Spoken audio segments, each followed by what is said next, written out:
గన్నేరువరం మండల కేంద్రంలో smart ration కార్డులు పంపిణీ చేసిన మానకొండూరు ఎమ్మెల్యే డాక్టర్ కవ్వంపల్లి సత్యనారాయణ.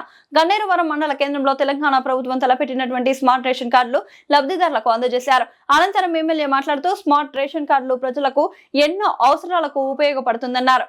ప్రతి ఒక్క లబ్ధిదారునికి అంతేలా చూడాలని ఎమ్మెల్యే ఆదేశించారు. ఈ కార్యక్రమంలో తహసీల్దార్ నరేందర్, డిప్యూటీ తహసీల్దార్ ప్రణయ్, ఆర్ఐ రఘు, మండల కాంగ్రెస్ అధ్యక్షులు బొడ్డు సునీల్, కొమ్మెర రవీందర్ రెడ్డి, ఉపేందర్ రెడ్డి, మాతంగి అనిల్, ఆల్వాల కోటి, చిట్కూరి అనంతరెడ్డి, చింతల శ్రీధర్ రెడ్డి గ్రామాల నుండి వచ్చినప్పటికీ సర్పంచ్లు, ఉప సర్పంచ్లు, అధికారులు, వివిధ గ్రామాల నుండి వచ్చినటువంటి ప్రజలు పెద్ద ఎత్తున పాల్గొని ఈ కార్యక్రమాన్ని విజయవంతం చేశారు.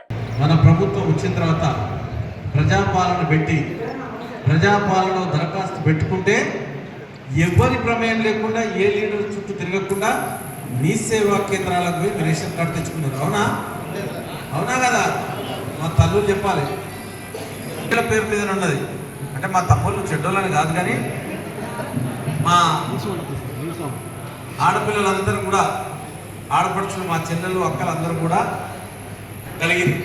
మా ముఖ్యమంత్రి రేవంత్ రెడ్డి గారు మేము అడిగినాం, అది కదా అన్ని ఆడపిల్లల పేరు మీద పెడితే ఎట్లా, మగపిల్లల మీద వద్దా, మగవాళ్ళకి ఇవ్వద్దా అంటే ఎందుకో డాక్టర్ నాకు నమ్మకం అనిపిస్తుంది. వాళ్ళు చేసి ఇల్లు కూడా అనిపిస్తున్నారండి, అటు తయారైన మా మగవాళ్ళ పేరు కదా. కాబట్టి ఇప్పుడు కూడా రేషన్ కార్డు మీ పేరు మీదనే, ఇందిరమ్మ ఇల్లు మీ పేరు మీదనే, అవునా, కరెంటు బిల్లు మీ పేరు మీదనే, ఏది ఉన్నా కూడా మీ పేరు మీదనే చేస్తూ ఉన్నాం.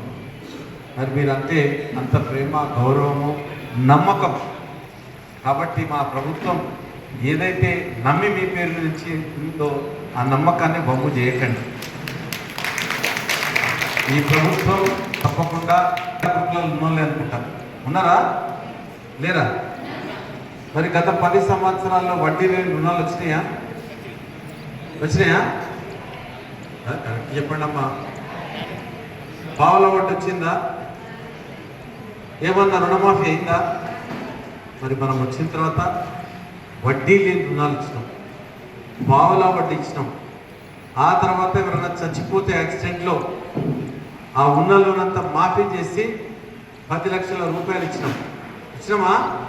ఎవరికన్నా వచ్చిందా? యాక్సిడెంట్లో చనిపోయిన వాళ్ళకు వట్టిగా న్యాచురల్ డెత్ అయితే ఆ రుణమాఫీ చేసి దాంతోపాటు మళ్ళీ 5 లక్షల రూపాయలు ఇస్తున్నామా? ఇస్తలేమా? అన్నీ చేస్తూ ఉన్నాం. కాబట్టి ఈరోజు కూడా ఈ స్మార్ట్ కార్డు ఎందుకు ఇచ్చినామంటే, ఈ బ్యాంకులో క్రెడిట్ కార్డు, డెబిట్ కార్డు చూసింది, ఏటీఎం కార్డులు చూసింది, అందరికి ఉన్నాయా? అందరికి ఉండాలి కదరా. చూపించండి మీ బ్యాంక్ కార్డు ఒకసారి. సరే, మా ఇంట్లో పెట్టేస్తే మరి పైసలు అవసరం ఉంటే మరి గన్నేరువరానికి వస్తున్నావు, మండల కేంద్రానికి వస్తున్నావు, అదో ఇదో పిల్లలకు కొనుక్కొని పోవాలి కదా. కొనేదేం లేదా? పిల్లలకి ఇంత దూరం వచ్చినావు, ఎక్కడో మైలారం నుండో లేకపోతే ఇంకెక్కడ నుండి వస్తే ఇక్కడ అన్ని షాప్స్ ఉంటాయి, కొంచెం పిల్లలకు స్వీట్స్ అన్న తీసుకుపోదాం అనుకోరా? పళ్ళు అన్నా కొనుక్కోపోరా? అమ్మ ఏం తీసుకొచ్చిందని వాడు పరిగెత్తాడు. మీ చుట్టొచ్చి అల్లు కూడా అమ్మ ఏం తీసుకొచ్చినా మేము గన్నేరువరం పోయాను.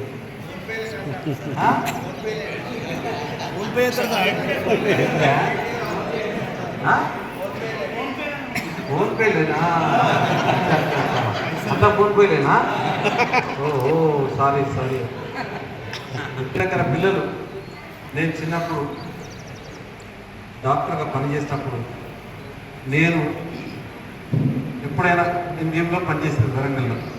నేను ఇంటికి వెళ్తే మా కొడుకు దగ్గర కొంచెం గట్టి పట్టుకొని పాప ఏం తీసుకొచ్చాను, నా బిడ్డ మీదెక్కి తీసుకురాకపోతే అంటే చిన్నపిల్లలు కదా, ఏడ్చడం, ఆరాం చేయడం అనుకుంటుంది కదా. మరి మా అమ్మ నాన్నలు కూడా చిన్నప్పుడు ఉద్యోగం చేసేటప్పుడు ఫస్ట్ వస్తే జీతాలు వస్తాయి. ఆ జీతాలు వచ్చినాయంటే మా ఇంటికి స్వీట్స్ వస్తాయి, మంచి కారా స్వీట్స్ వచ్చాయి. ఓహో ఈరోజు స్వీట్ వచ్చిందంటే మా ఇంటికి జీతాలు వచ్చినాయా కదా. అందరూ వచ్చి మీ పిల్లలు కూడా అడుగుతారు కదా అని, అంటే వివిధ గ్రామాల నుండి వచ్చారు. ఆ గ్రామాల నుండి వచ్చిన మహిళలు డెఫినెట్గా ఇంటికి పోయేటప్పుడు పిల్లలకు పళ్ళు ఏదో తీసుకొని వస్తారు కదా. అట్లా అందరూ వచ్చి మీ కార్డు ఉన్నాయా చూపించండి. అంత స్మార్ట్ కార్డు కూడా మనం ఇస్తున్నాం ఈరోజు. ఆ స్మార్ట్ కార్డులో ఏముంటుందా మరి అంతెందుకు అవసరం అని అంటారా? అది పోగొట్టుకోకండి. అది నీళ్ళల్లో వేసినా తడవదు, అగ్గిలేసినా కాలదు.